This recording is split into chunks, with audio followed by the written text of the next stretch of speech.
नमस्कार दोस्तों, मैं राकेश चौधरी आरवी एकेडमी के ऑनलाइन यूट्यूब चैनल पर आपका हार्दिक स्वागत व अभिनंदन करता हूं। हमारी क्लास चल रही थी स्थापत्य कला और स्थापत्य कला के अंदर आज हमारी दूसरी क्लास है जिसमें आज हमारा दुर्ग है जैसलमेर का दुर्ग। कौन सा? जैसलमेर का दुर्ग। और जैसलमेर के दुर्ग के बारे में आज हमारी क्लास है, तो चलते हैं क्लास की शुरुआत करते हैं। जैसलमेर का सोनारगढ़ दुर्ग। और सोनारगढ़ दुर्ग का निर्माण किसने करवाया, निर्माण पूर्ण कब हुआ, इसकी कौन सी श्रेणी है, प्रवेश द्वार कौन सा है, उपनाम कौन से हैं, इन तमाम बातों के बारे में आज हमारी चर्चा जारी रहेगी। सोनारगढ़ दुर्ग जैसलमेर। और इस सोनारगढ़ दुर्ग जैसलमेर के बारे में हम आज बात करें तो इस सोनारगढ़ दुर्ग जैसलमेर का निर्माण की बात करें तो निर्माण 1155 ईस्वी में राव जैसल बाटी ने करवाया था। किसने करवाया था मित्रों? राव जैसल बाटी ने करवाया था। और कब करवाया था? 1155 ईस्वी के अंदर इसका निर्माण करवाया था। आगे देखते हैं, इसका निर्माण पूर्ण किसने करवाया था। निर्माण पूर्ण अगर बात करें तो निर्माण पूर्ण 1164 ईस्वी में जैसलमेर का शासक था सालवाइन सेकंड। कौन था? सालवाइन सेकंड। इस सालवाइन सेकंड ने निर्माण पूर्ण करवाया था जैसलमेर का, सोनारगढ़ दुर्ग का। निर्माण तो किसने करवाया? 1155 ईस्वी में राव जैसल भाटी ने करवाया। जबकि इसका निर्माण पूर्ण किसने करवाया? तो 1164 ईस्वी के अंदर जैसलमेर का उस समय शासक था सालवाइन सेकंड। और इसी सालवाइन सेकंड ने जैसलमेर दुर्ग का निर्माण पूर्ण करवाया था। जैसलमेर दुर्ग की मैंने श्रेणियां बताई थी राजस्थान के अंदर, जो 9 श्रेणियां दुर्गों की, उनमें से जैसलमेर दुर्ग अगर बात करें सोनारगढ़ दुर्ग की तो कौन सी श्रेणी का दुर्ग है मित्रों? धानवन श्रेणी का दुर्ग। धानवन श्रेणी क्या होती है? जो ऐसा दुर्ग जो समतल भूमि पर स्थित हो, धानवन दुर्ग की श्रेणी में आता है। और इसी धानवन दुर्ग के बाद में अगर बात करें तो इस जैसलमेर दुर्ग का प्रवेश द्वार, और इसी जैसलमेर दुर्ग का प्रवेश द्वार की बात करें तो ये प्रवेश द्वार कौन सा प्रवेश द्वार हो जाएगा? अक्षयपोल। कौन सा? अक्षयपोल। इसका प्रवेश द्वार सोनारगढ़ दुर्ग का अगर प्रवेश द्वार की बात करें तो इसका प्रवेश द्वार अक्षयपोल हो जाएगा। निर्माण 1155 में राव जैसल बाटी ने करवाया था। निर्माण पूर्ण की बात करें तो 1164 ईस्वी में सालवाइन सेकंड ने करवाया था, जैसलमेर का शासक था। और श्रेणी इसकी धानवन श्रेणी है। श्रेणी के बारे में मैं आपको बताया था कि जो समतल भूमि पर स्थित दुर्ग धानवन श्रेणी का दुर्ग कहलाता है। प्रवेश द्वार अक्षयपोल है। आगे चलते हैं, आगे बात करते हैं कि जैसलमेर दुर्ग को किस किस उपनामों से जाना जाता है। तो जैसलमेर दुर्ग के उपनामों की बात करें तो उपनामों में रेगिस्तान का गुलाब। क्या मित्रों? रेगिस्तान का गुलाब। रेगिस्तान का गुलाब भी सोनारगढ़ दुर्ग को कहा जाता है। क्वेश्चन पूछा जा सकता है रेगिस्तान के गुलाब के नाम से राजस्थान के किस दुर्ग को जाना जाता है? तो सोनारगढ़ दुर्ग को जाना जाता है। और सोनारगढ़ दुर्ग कहाँ पर पड़ता है? जैसलमेर के अंदर। इसी को गोहरागढ़ कहते हैं मित्रों। कौन सा गढ़ कहते हैं? गोहरागढ़ कहते हैं। ये एक छोटी सी पहाड़ी स्थित है जैसलमेर में, गोहरा। उस गोहरा पहाड़ी के ऊपर स्थित होने के कारण इसी का नाम गोहरागढ़ पड़ा। दूसरा, राजस्थान का अंडमान इसे कहते हैं। इसे ही शूर्णगिरी कहते हैं। शूर्णगिरी यानी गोल्डन पोर्ट के नाम से इसे जाना जाता है। ये दुर्ग पीले पत्थरों से निर्मित होने के कारण जब शाम को समय सूर्य अपनी लालिमा बिछाता है तो उस समय ऐसा प्रतीत होता है जैसे सोने से निर्मित है। ये दुर्ग पीले पत्थरों से निर्मित होने के कारण ऐसा लगता है जैसे ये सोने से दुर्ग निर्मित, इसलिए स्वर्णगिरी और गोल्डन फोर्ट के नाम से भी जाना जाता है। अगली बात करते हैं जैसाणगढ़। कौन सा? इसका उपनाम कौन सा है? जैसाणगढ़। जैसाणगढ़ की बात करें तो मित्रों काव्य रचना में जैसाणगढ़ शब्द का प्रयोग किया गया है। इतिहासकारों ने जैसाणगढ़ शब्द का प्रयोग काव्य रचना में किया, इसलिए इस दुर्ग को जैसाणगढ़ भी कहा जाता है। गलियों का दुर्ग भी इसी किले को कहा जाता है। गलियों का किला या गलियों का दुर्ग भी किस किले को, किस दुर्ग को कहा जाता है? सोनारगढ़ दुर्ग को कहा जाता है। और तिरकुटगढ़ भी इसी कहते हैं। तिरकुटगढ़ के नाम से भी सोनारगढ़ दुर्ग को ही जाना जाता है। पश्चिम सीमा का प्रहरी भी इसे ही कहते हैं। पश्चिम सीमा का प्रहरी के नाम से भी इसे ही जाना जाता है। मैंने आपको बताया उत्तरी सीमा का प्रहरी बटनेर दुर्ग को कहते हैं।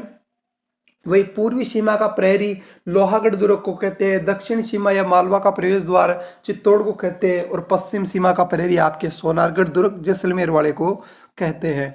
99 बुर्जों वाला किला। राजस्थान में सर्वाधिक सबसे ज़्यादा अगर बुर्ज है तो वो सोनारगढ़ दुर्ग के अंदर है। और लिविंग पोर्ट सेकंड के नाम से भी सोनारगढ़ दुर्ग को जाना जाता है। लिविंग पोर्ट फर्स्ट के नाम से तो चित्तौड़ दुर्ग को, और लिविंग पोर्ट सेकंड के नाम से सोनारगढ़ दुर्ग को। लिविंग पोर्ट सेकंड होता क्या है मित्रों, ऐसा दुर्ग जिसके अंदर खेती की जा सकती हो, खेती होती हो, उसे लिविंग पोर्ट के नाम से जाना जाता है।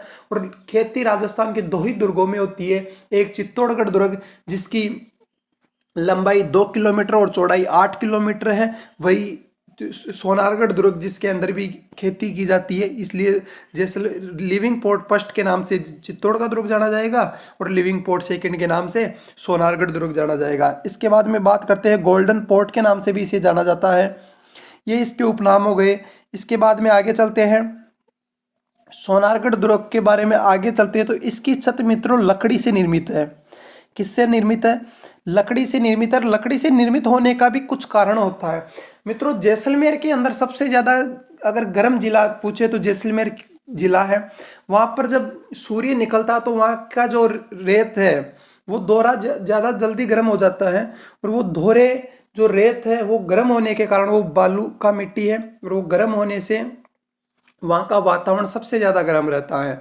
इस कारण अगर अगर छत रहेगी तो छत ज़्यादा गर्म होगी, और अगर छत के ऊपर ना होकर अगर लकड़ी की छत हो तो लकड़ी गर्म कम होती है। तो इस कारण वहाँ की जो दुर्ग है इसकी छत लकड़ी से निर्मित है।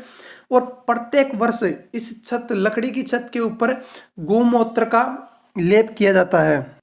जो गोमूत्र होता है उस गाय के मूत्र का लेप किया जाता है, जिससे क्या ये दीमक नहीं लगती इस लकड़ी के।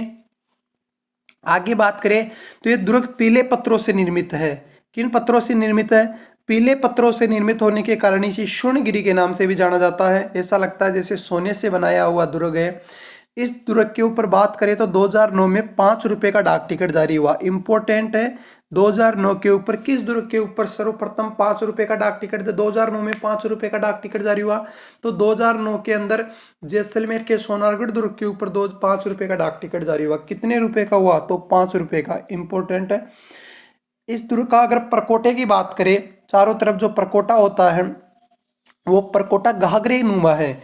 घाघरे के सम्मान इसका परकोटा है, और घाघरे नुमा परकोटा होने के कारण ही इसे कमरकोट या घाघरा कोट के नाम से भी जाना जाता है।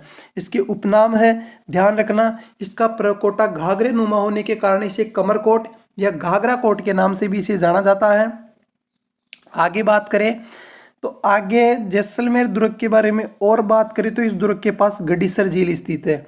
हालांकि इस दुर्ग के अंदर ये गडीसर झील स्थित नहीं है, इस दुर्ग के नज़दीक ये गडीसर झील स्थित है। लेकिन कई बार एग्जाम में पूछा जाता है कि जैसलमेर दुर्ग के अंदर स्थित झील है तो कौन सी झील होगी? गडीसर झील। वास्तविक रूप से इस दुर्ग के नज़दीक है, पास में है, दुर्ग के अंदर नहीं है। इस दुर्ग का निर्माण चूना पत्थर से हुआ है। किससे हुआ मित्रों? इस दुर्ग का निर्माण चूना पत्थर का प्रयोग नहीं हुआ है। सॉरी, इस दुर्ग के निर्माण के अंदर चूना पत्थर का प्रयोग नहीं होकर किसका प्रयोग हुआ है? जिप्सम का प्रयोग हुआ है। इसका भी कारण है कि जब चूना पत्थर, अगर दीवारें सबसे ज़्यादा गर्म होगी तो जो चूना पत्थर है वो सबसे ज़्यादा गर्म होता है, और अगर जिप्सम का अगर प्रयोग करेंगे तो जिप्सम गर्म कम होती है। इसलिए इस दुर्ग का बनाने के अंदर चूना पत्थर का प्रयोग नहीं होकर जिप्सम का प्रयोग हुआ है। बात करें आगे तो इस दुर्ग पर सोना किला या सत्यजीत रे फिल्म बनी थी। कौन सी फिल्म? सोना किला या सत्यजीत रे फिल्म बनी थी। और आदिनाथ जैन मंदिर इसी दुर्ग के अंदर स्थित है। कौन सा जैन मंदिर स्थित है? आदिनाथ जैन मंदिर भी इसी दुर्ग के अंदर स्थित है। इस दुर्ग का सबसे प्राचीन मंदिर है ये। इस दुर्ग का सबसे प्राचीन मंदिर आदिनाथ जैन मंदिर ही है। आगे बात करते हैं तो आगे लक्ष्मीनाथ मंदिर भी स्थित है। इस दुर्ग में कौन सा मंदिर स्थित है? लक्ष्मीनाथ मंदिर भी स्थित है। और ये लक्ष्मीनाथ मंदिर जैसलमेर शासकों का आराध्य देव माना जाता है। जो लक्ष्मीनाथ मंदिर है सोनारगढ़ दुर्ग के अंदर, वो यहाँ के शासकों का आराध्य देव माना जाता है। और इसी लक्ष्मीनाथ मंदिर के दरवाजे व खिड़कियाँ चांदी से निर्मित है, और ये मूर्ति मेड़ता से लाई गई थी। लक्ष्मीनाथ मंदिर की मूर्ति कहाँ से लाई गई थी? मेड़ता से लाई गई थी। और ये लक्ष्मीनाथ मंदिर जैसलमेर शासकों का आराध्य देव माना जाता है। और इस मंदिर की खिड़कियाँ व दरवाजे सोने चांदी से निर्मित है। इसी दुर्ग के अंदर जयसुल कुआं स्थित है। श्री कृष्ण ने भगवान ने जयसुल अपने सुदर्शन चक्र से जयसुल कुएं का निर्माण किया था। वो दुर्ग सोनारगढ़ दुर्ग के अंदर स्थित है। कहा जाता है कि मित्रों एक बार जब अर्जुन और श्री कृष्ण यहाँ पर घूम रहे थे तो श्री कृष्ण ने अर्जुन से कहा कि अर्जुन यहाँ पर आने वाले कलयुग के अंदर मेरे भक्त निवास करेंगे तो उनके लिए पेयजल की आवश्यकता होगी और पेयजल के लिए अपने सुदर्शन चक्कर से जयसुल कुएं का निर्माण श्री कृष्ण जी भगवान ने करवाया था। आगे बात करते हैं बादल महल के बारे में। तो इस दुर्ग के अंदर बादल महल भी स्थित है। मित्रों बादल महल की बात करें तो राजस्थान के अंदर बादल महल अनेकों है, लेकिन राजस्थान का सबसे ऊंचा सबसे बड़ा बादल महल की बात करें तो वह बादल जैसलमेर के अंदर स्थित है, जो 5 मंजिला है। राजस्थान का सबसे बड़ा बादल महल, राजस्थान का सबसे ऊंचा बादल महल पूछा जाए तो वह बादल महल किस दुर्ग के अंदर है? सोनारगढ़ दुर्ग के अंदर स्थित है। और इसी बादल महल का ताजिया टावर प्रसिद्ध है। कौन सा टावर? ताजिया टावर प्रसिद्ध है। बादल महल का जो 5 मंजिला है वो राजस्थान का सबसे ऊंचा बादल महल है। अगर सोने की नक्काशी के लिए प्रसिद्ध बादल महल पूछा जाए तो वो जूनागढ़ दुर्ग के अंदर हो जाएगा। लेकिन अगर वास्तविक बादल महलों का आवास कहाँ पर होता है तो वह आपका नागौर का दुर्ग हो जाएगा। लेकिन पूछा जाए बादल महल सबसे बड़ा राजस्थान का बादल महल किस दुर्ग के अंदर स्थित है तो सबसे बड़ा बादल महल राजस्थान के सोनारगढ़ दुर्ग के अंदर स्थित है। और सोनारगढ़ दुर्ग कहाँ पड़ता है? जैसलमेर के अंदर। आगे चलते हैं, आगे बात करते हैं सबसे ज्यादा जैन मंदिरों वाला दुर्ग भी कौन सा दुर्ग माना जाता है? सोनारगढ़ दुर्ग माना जाता है। इसके अंदर सबसे ज्यादा जैन मंदिर स्थित है। क्या स्थित है? सबसे ज्यादा जैन मंदिरों वाला दुर्ग किसे माना जाता है तो वो सोनारगढ़ दुर्ग है। इसी किले में 2.5 शाखा प्रसिद्ध है। आपको पहले मैं जब शाखा की क्लास लिया था, केसरिया क्या होता है, जोहर क्या होता है, शाखा क्या होता है, तो तब मैं बताया था कि जैसलमेर के अंदर 2.5 शाखे हुए थे और इसी किले का 2.5 शाखा प्रसिद्ध है। राजस्थान का अर्ध शाखा एकमात्र अर्ध शाखा हुआ था जो इसी सोनारगढ़ दुर्ग के अंदर हुआ था। जब कब हुआ था ये? तो 1550 के अंदर हुआ था। और लूणकरण भाटी उस समय यहाँ के शासक थे। कहाँ के शासक थे? सोनारगढ़ दुर्ग के शासक थे 1550 ईस्वी के अंदर राव लूणकरण भाटी। इस समय यहाँ का अर्ध शाखा हुआ था, 2.5 शाखा। और अबुल फजल ने इस दुर्ग के बारे में मित्रों कहा है कि वहां तक पहुंचने के लिए पत्थर की टांगे होनी चाहिए। किसकी टांगे होनी चाहिए? पत्थर की टांगे होनी चाहिए, क्योंकि उन रेत के धोरों के अंदर मार्ग इतना कठिन है कि अगर किसी व्यक्ति को वहां तक पहुंचने के लिए पत्थर की टांगे होनी चाहिए। और अबुल फजल ने तो यहां तक कहा है कि घोड़ा कीजिए काट का, पग कीजिए पाषाण, शरीर रख के बख्तर बंद, जब पहुंचे जैसाण। यानी घोड़ा लकड़ी का होना चाहिए, पग पाषाण यानी पत्थर के समान आपके पग होने चाहिए, शरीर रख के बख्तर बंद यानी आपका शरीर चाक चौबंद होना चाहिए। जब आप कहाँ पर पहुंचेंगे? जैसलमेर पहुंचोगे, सोनारगढ़ पहुंचोगे। ये कथन किसने कहा था? कई बार और राजस्थान पुलिस के एग्जाम में पूछा गया भी है कि अबुल फजल के अनुसार ये कथन किसका है कि घोड़ा कीजिए काट का, पग कीजिए पाषाण, शरीर राखे बख्तरबंद, जद पहुंचे जैसाण। तो ये कथन अबुल फजल का है। और ये भी कथन अबुल फजल का है कि वहां तक पहुंचने के लिए पत्थर की टांगे होनी चाहिए। मित्रों इतिहासकारों ने तो इस दुर्ग के बारे में एक से बढ़कर एक बात कहा है। इस दुर्ग के बारे में तो कहा भी जाता है कि गढ़ दिल्ली, गढ़ आगरा, अधगढ़ बीकानेर, बड़ो चिनायो भाटिया, गढ़ लो जैसलमेर, गढ़ लो जैसलमेर। क्या कहा इतिहासकारों ने कि गढ़ दिल्ली, गढ़ आगरा, अधगढ़ बीकानेर, बड़ो चिनायो भाटिया, गढ़ लो जैसलमेर। इसकी सुंदरता के लिए इतिहासकारों ने अनेकों अनेक बातें बोली है। आगे चलते हैं। यह आपका सोनारगढ़ दुर्ग रहा। ऐसा लगता है जैसे सोने से निर्मित है। पीले पत्थरों से निर्मित होने के कारण ये सोने से निर्मित होने जैसा प्रतीत होता है। और ये जो छोटी सी एक पहाड़ी भी स्थित है, इसे ही घोहरागढ़ के घोहरा पहाड़ी के नाम से भी जाना जाता है। अबुल फजल ने कहा भी है इस दुर्ग के बारे में, घोड़ा कीजिए काट का, पग कीजिए पाषाण, शरीर रख के बख्तरबंद, जब पहुंचे जैसाण। आगे चलते हैं। प्रथम शाखा इस दुर्ग के बारे में, अब शाखे की बात करते हैं कि इस दुर्ग के कितने शाखे हुए। तो इस दुर्ग के 2.5 शाखे आपको बता दिया कि इस दुर्ग में 2.5 शाखे हुआ। प्रथम शाखा 1312 ईस्वी के अंदर हुआ था। और 1312 ईस्वी में हुआ था। उस समय जैसलमेर का शासक मित्रों मूलराज सेकंड था। कौन था? मूलराज सेकंड यहाँ का शासक था। और आक्रमण किसने किया था? तो आक्रमण अलाउद्दीन खिलजी ने इस दुर्ग के ऊपर 1312 ईस्वी में आक्रमण किया था। मूलराज सेकंड यहाँ का शासक था और मूलराज सेकंड केसरिया किया और मूलराज सेकंड की रानियों ने जौहर किया। अतः राजस्थान अगर जैसलमेर दुर्ग का, सोनारगढ़ दुर्ग का प्रथम साका 1312 ईस्वी के अंदर हुआ था। शासक मूलराज सेकंड, आक्रमण अलाउद्दीन खिलजी जो दिल्ली का शासक था 1296 से 1316 तक इसका लगभग शासनकाल रहा था। और दूसरा साका पूछे तो 1370 दोनों डेट आ जाए तो 1370। कौन सी? 1370। बात करते दूसरा साका के समय जैसलमेर का शासक कौन था? तो वहां का शासक था राव दूदा। कौन था मित्रों? राव दूदा शासक था। आक्रमण किसने किया था? तो फिरोज शाह तुगलक ने आक्रमण किया था। किसने किया था? फिरोज शाह तुगलक ने आक्रमण किया था। राव दूदा शासक था। और दूसरा साका 1370 ईस्वी को हुआ था। कब हुआ था? 1370 ईस्वी को। प्रथम साका 1312 में मूलराज सेकंड वहां का शासक था। अलाउद्दीन खिलजी का आक्रमण हुआ था। दूसरा साका 1370 में जैसलमेर का शासक राव दूदा था। आक्रमण फिरोज शाह तुगलक का हुआ था। आगे चलते हैं। आगे जैसलमेर का अर्ध साके की बात करते हैं। तो जैसलमेर का जो अगला 2.5 साके में जो 2 साके हो गए और अर्ध साका 1550 ईस्वी के अंदर हुआ था। उस समय शासक राव लूणकर्ण भाटी थे। राव लूणकर्ण भाटी को ऐसा कहा जाता है जो कंधार का शासक था अमीर अली आक्रमण।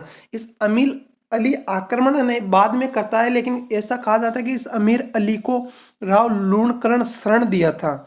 जब ये आए थे तो इनको शरण राव लूणकर्ण ने इन्हें शरण दिया और इसी अमीर अली ने राव लूणकर्ण की रानियों को बंधक बनाकर राव लूणकर्ण पर आक्रमण कर दिया।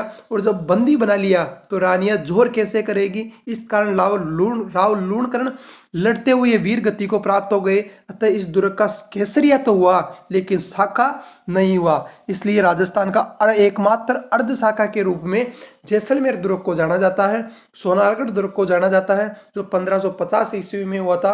राव लूणकर्ण यहाँ के शासक थे। तो आज की क्लास यहाँ तक थी मित्रों, समझ में आया होगा। अगर कोई क्वेश्चन है आपका, अगर आप कोई कंफ्यूज है तो आप कमेंट बॉक्स में कमेंट कर दिएगा, हमारी टेक्निकल टीम आपका ज़रूर उत्तर देगी। आज के लिए इतना ही, धन्यवाद।